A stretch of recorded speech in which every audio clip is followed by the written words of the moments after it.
Doctor Mohammad ইউনূসের কার্যকাল, তার রাজনীতি, এটি আগামী দিনে কিভাবে মূল্যায়িত হবে? তিনি কতদিন ক্ষমতায় থাকবেন? সেটি কি এই এপ্রিল মাসে শেষ হবে ২০২৬ সনে? নাকি বিএনপি যেভাবে চাচ্ছে ২০২৫ সনের ডিসেম্বর মাসের মধ্যে একটা নির্বাচন করে তিনি চলে যাবেন? অথবা আওয়ামী লীগের যারা লোকজন, তারা তো যেভাবে দোয়া পড়ছে, দরুদ পড়ছে, তারপরে বিভিন্ন দেবালয়, ধর্মালয় থেকে শুরু করে পুণ্যময় স্থানে তারা যেভাবে যাতায়াত করছে এবং তারা যেভাবে আকুতি জানাচ্ছে, তাতে করে যদি তাদের দোয়া কবুল হয়, তাহলে তো যেকোনো সময় ১ মিনিটের মধ্যে, ১ ঘন্টার মধ্যে, ১ দিনের মধ্যে ডক্টর মোহাম্মদ ইউনূসের পতন হতে পারে। তো আওয়ামী লীগের ইচ্ছা অনুযায়ী ১ মিনিটের মধ্যে শেখ হাসিনার ডিজায়ার পূর্ণ করার জন্য ডক্টর মোহাম্মদ ইউনূসকে চলে যেতে হতে পারে। বিএনপি যেভাবে চাচ্ছে সেভাবে যদি হয়, তাহলে এই বছরের ডিসেম্বর মাসের মধ্যে তাকে চলে যেতে হবে। তিনি যেভাবে কথা বলেছেন, ভাষণ দিয়েছেন, সেই ভাষণ যদি তিনি রক্ষা করেন, তার কথার উপর যদি অটুট থাকেন, তাহলে ২০২৬ সনের এপ্রিল মাসের মধ্যে তাকে চলে যেতে হবে। আর এনসিপি, জামাত এবং জামাত ঘরানার যারা অন্যান্য মানুষ, তারা ডক্টর মোহাম্মদ ইউনূসকে আজীবন রাখার জন্য, একেবারে নিদেন পক্ষে আরও ৫ বছর রাখার জন্য যে জনমত তৈরির চেষ্টা করছেন, যে পরিবেশ এবং পরিস্থিতি তৈরি করার চেষ্টা করছেন, সেগুলো যদি বাস্তব রূপ লাভ করে বা সেগুলো যদি সফলতার মুখ দেখে, তাহলে ডক্টর মোহাম্মদ ইউনূস আগামী ৮-১০ বছর ক্ষমতায় থাকতে পারবেন। এখন সেই জিনিসগুলো কি কি? যেমন ধরুন, এখন যদি ডক্টর মোহাম্মদ ইউনূস বা সেনাবাহিনী যেভাবে হোক না কেন, তারা একটা স্টিম রোলার চালায় চাঁদাবাজদের বিরুদ্ধে, দুর্নীতিবাজদের বিরুদ্ধে, এবং গত কয়েক মাসে যাদের আঙ্গুল ফুলে বটগাছ হয়ে গেছে ১০ মাসে, এবং শেয়ার মার্কেটের ১,০০,০০০ কোটি টাকা যাদের হাতে গেছে, আওয়ামী লীগের ব্যবসা বাণিজ্য সহায় সম্পত্তি যারা লুট করেছে, তাদের উপর যদি একটা অপারেশন ক্লিন হার্টের মতো গজব নাজিল করা হয়, মানুষ্য সৃষ্ট গজব, তাহলে পুরো মাঠ ফাঁকা। নির্বাচন তো দূরের কথা, নিজের আব্বার নাম নেওয়ার মতো লোক বাংলাদেশে খুব কম থাকবে। আর যদি এরকম শক্ত একটা অবস্থানে ডক্টর মোহাম্মদ ইউনূস চলে যান, এবং সেটা চলে যাওয়ার জন্য তিনি যদি প্রয়োজনে আমেরিকারও সহযোগিতা নেন, তাহলে আমরা দূরে দাঁড়িয়ে শুধু কাঁদবো, দেখবো এবং মাঝে মধ্যে উন্মাদ হয়ে শুধু হাসবো। এছাড়া আসলে সহসা আগামী ২-১০ বছরে আমাদের জেগে ওঠার কোনো সম্ভাবনা নেই। আমাদের স্বভাব হলো আমরা কারো সুযোগ পেলে ঘাড়ের উপর লাফ দিয়ে উঠে তার মাথা ঝাঁকাতে থাকি, তার চুল টানতে থাকি, তার গাল টানতে থাকি, তার গালের উপর ফটাফট চড় দিতে থাকি। এটি বুড়ো মানুষ থেকে শুরু করে একেবারে অবশ শিশু, আপনি যাকেই সুযোগ দেন সে সেই কাজটা করবে। এমনকি একটা ছাগল, এমনকি একটা গরুর বাচ্চা, ছোট একটা বাছুর, আপনি তাকে একটু পাত্তা দেন, ও এসে, ওর মাথায় শিং নেই কিন্তু আপনাকে একটা গুঁতো সে দেবেই। কিংবা আরও খারাপ যদি ধরেন একটা গরু, ঠিক ওই বাছুর, ষাঁড় বাছুর, এখনও যৌবন আসেনি, কিংবা ধরুন একটা ছাগল, তো একটা ছাগল তার পুরুষত্ব কেড়ে নেওয়া হয়েছে, মানে তাকে খাসি বানিয়ে দেওয়া হয়েছে, খোল কেটে ফেলা হয়েছে। তো এইরকম ছাগল কিংবা খাসি আপনাকে যদি একা আপনি শুয়ে আছেন বা মানে আপনি কুঁজো হয়ে কোনো কাজকর্ম করছেন, অমনি পিছন দিক থেকে আপনাকে তার স্ত্রী সঙ্গী মনে করে আপনার উপর ঝাঁপিয়ে পড়বে এবং আপনার সঙ্গে সঙ্গম করার জন্য আপনার উপর চড়াও হবে। গ্রামের একটা ৬-৭ মাস বছরের ৬-৭ মাস বয়সী যে গরুর ষাঁড় বাচ্চা এই অপকর্মটা করে।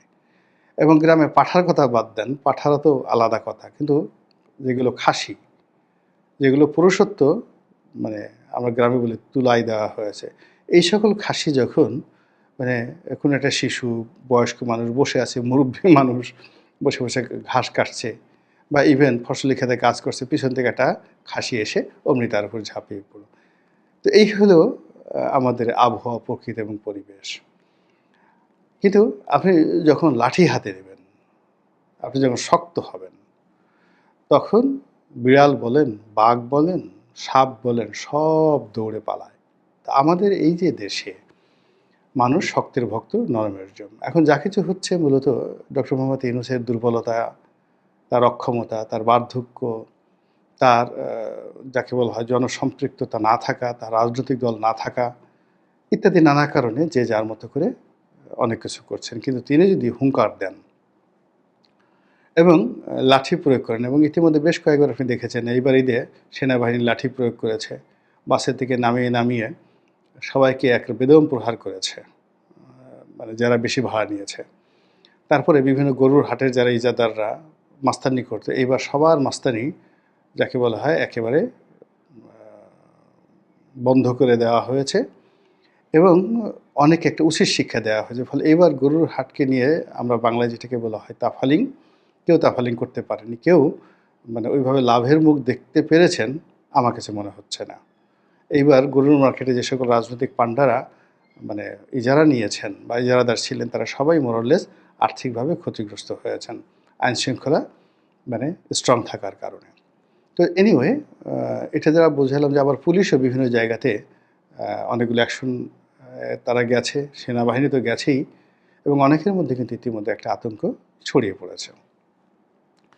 তো সেই আতঙ্ক যদি ম্যাটেরিয়ালাইজ করে ডক্টর মোহাম্মদ ইউনূস এবং ইতিমধ্যে যাদের বিরুদ্ধে প্রমাণিত অভিযোগ রয়েছে গত 10 মাসে, তার সঙ্গে সঙ্গে আগে যে মামলাগুলো আওয়ামী লীগ জমানাতে হয়েছে সেই মামলাগুলো, এমনকি যে মামলাগুলো 111-এর সময় হয়েছে সেই মামলাগুলো এখনও নিষ্পত্তি হয়নি, এগুলো নিয়ে যদি একটু টানাটানি শুরু করে দেয়, আপনি দেখবেন ইয়ানফসি করতে করতে পুরো মাঠ ফাঁকি। তখন ডক্টর মোহাম্মদ ইউনূস 5 বছর থাকবেন না 10 বছর থাকবেন, এটা আজরাইলের উপর, আল্লাহর উপর আর ডক্টর ইউনূসের মন মানসিকতার উপর। হোয়াট এভার ইজ বেটার বা হোয়াট এভার ইজ আর্লিয়ার। আল্লাহ যদি হুকুম দেন আজরাইলকে যাও, তখন একরকম হবে।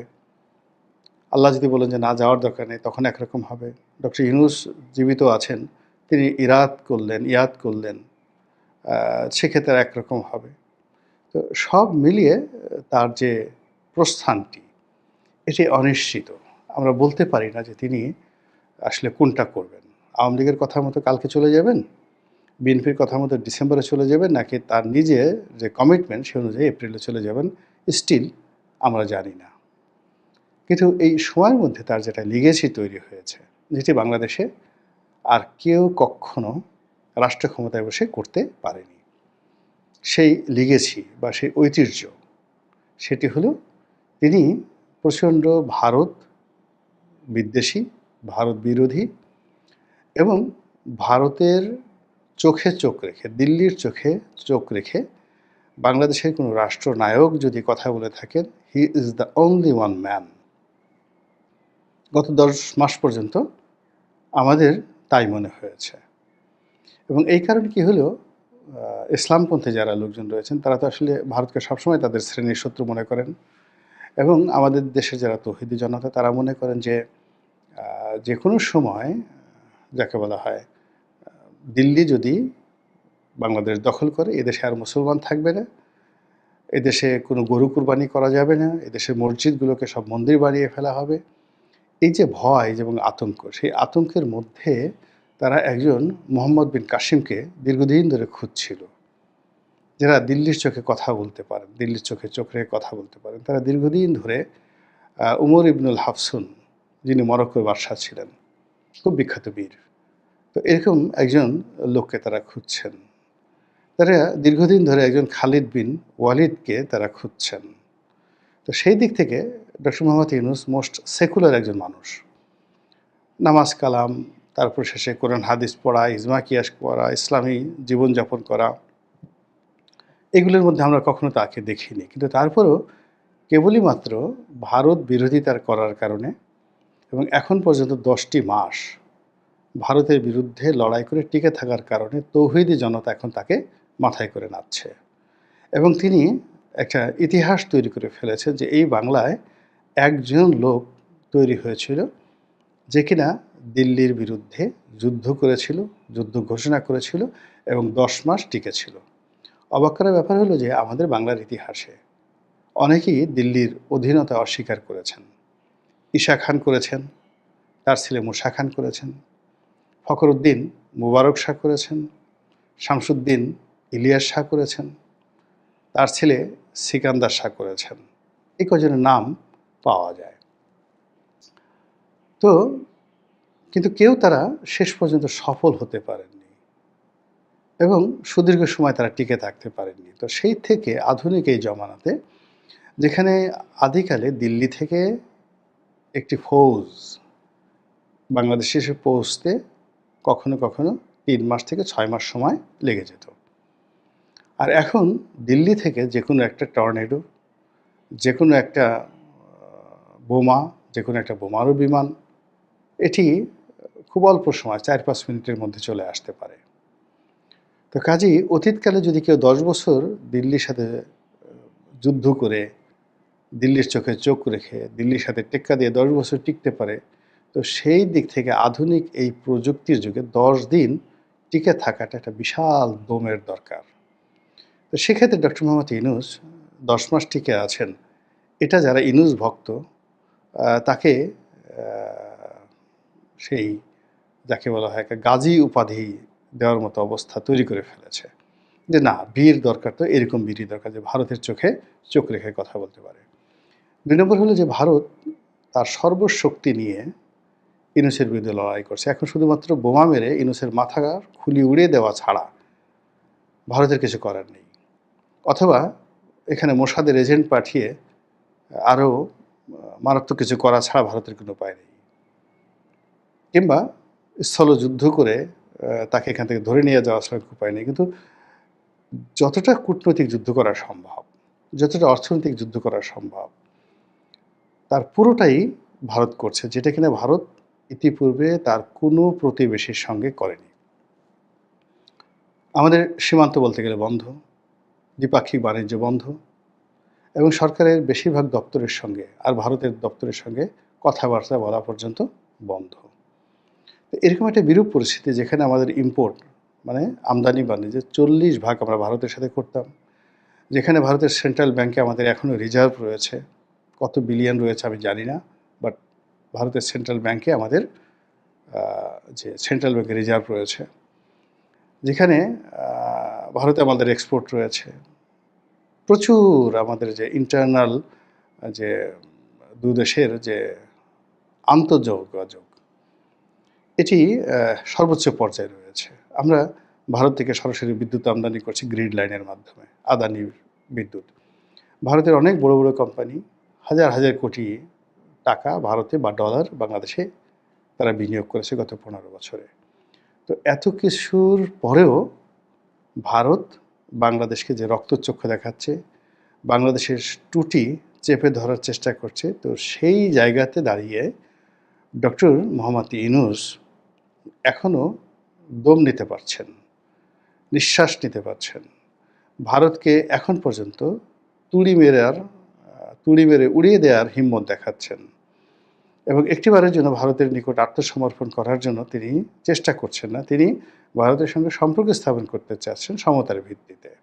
তো এই যে তার যে মন এবং মানসিকতা, ভারত বিরোধী যে সেন্টিমেন্টটাকে আপহোল্ড করা এবং তার সামর্থ্য অনুযায়ী তিনি যেভাবে একা লড়ে যাচ্ছেন, তার এই লড়াইয়ের সঙ্গে পুলিশের যোগাযোগ নেই, তার এই লড়াইয়ের সঙ্গে বিজিবির যোগাযোগ নেই, তার এই যোগাযোগের সঙ্গে লড়াইয়ের সঙ্গে সেনাবাহিনীর এরকম পরিপূর্ণ সমর্থন নেই। ফলে তিনি কৌশলগত কারণে একা, আর বিশ্বাসগত কারণে বাংলাদেশের সাধারণ ধর্মপ্রাণ যারা মানুষ রয়েছেন তাদের একটা সমর্থন দোয়া তার সঙ্গে কাজ করছে এবং এই কাজ করে তিনি যে ১০ মাস যাবৎ টিকে আছেন, এটাই তার একটা ঐতিহ্য হয়ে থাকবে, এটা তার জন্য একটা ইতিহাস হয়ে থাকবে এবং আগামীতে তিনি যখন থাকবেন না তখন তার অন্য অনেক বিষয় নিয়ে কি সমালোচনা হবে আমি জানি না, তবে তার এই ভারত বিরোধিতার জন্য তিনি অবশ্যই অনেকের নিকট প্রশংসিত হবেন।